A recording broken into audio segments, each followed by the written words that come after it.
moment, a brief special comment on John McCain's dangerous case of denial while his campaign staff spins out terrorist fantasies about Barack Obama and his supporters continue to publicly call, as late as today, for Obama's death.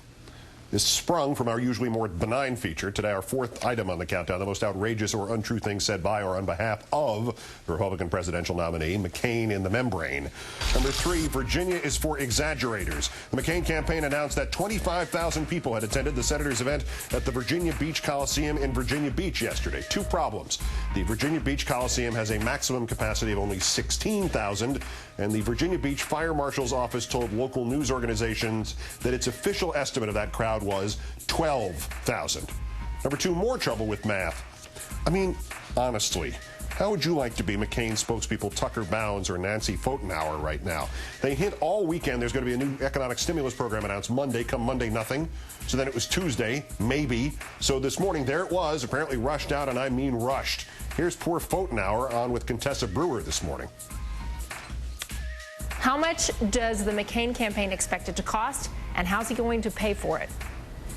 Well, I don't have the official estimate in front of me, but obviously, Contessa, it's going to cost some amount of money over that period of time. But this is a time of crisis, and it's important that we reduce the burdens on American families. Nancy Pfotenhauer fielding those tough questions. It's going to cost some amount of money. 39 cents or maybe 70 gazillion. I don't know. At number 1, the John McCain phony umbrage threat level is back to red. McCain supporters shout hateful, violent threats and incitements at McCain events. If you missed it, it happened before a Palin speech in Pennsylvania today, and as usual, she said nothing to stop the fire. And this is where the satire ends and the special comment begins, because this is not even remotely funny. 1:25 p.m. Eastern Time today in Scranton, Pennsylvania, during the warm-up act by a red meat congressional candidate aptly named Chris Hackett. Hackett mentions Obama, and a Palin audience member shouts, "Kill him." And Governor Palin, as usual, does nothing about it, says nothing to those thugs and psychos. She may not have heard this one, but it is impossible to believe that by now she has not heard about the other ones. Her silence is deafening. Just as, Senator McCain, you have done nothing when violence has been asserted. Correction, you have done one thing.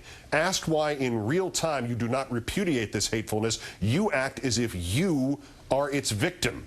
Speaking today to our NBC station in Washington. Sure, and I repudiated it, as I have on several occasions. And unfortunately, Congressman John Lewis is an American hero who I admire, made the worst and most unacceptable statement a couple of days ago that I've ever heard. He accused me and Sarah Palin of being involved with segregation, George Wallace, and even made reference to a church bombing where children were killed. Senator Obama has not repudiated that statement. Senator Obama should do so immediately.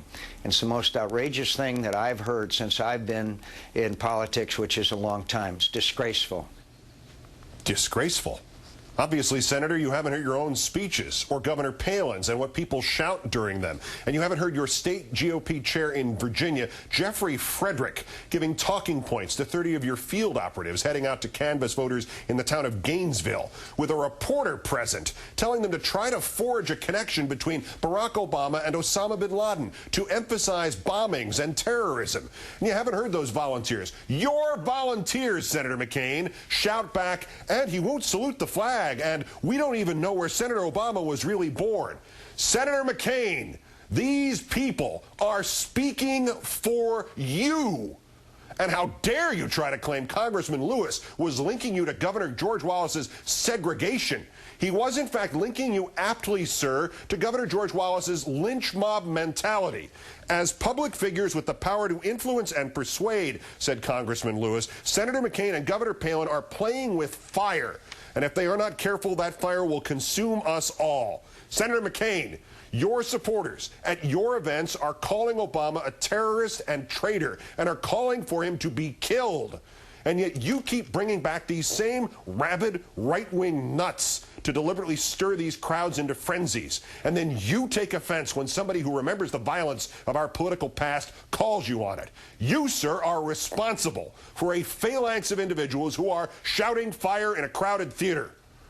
There are some things to respect and honor about you, Senator McCain, but on this, you are not only a fraud, sir, but you are tacitly inciting lunatics to violence.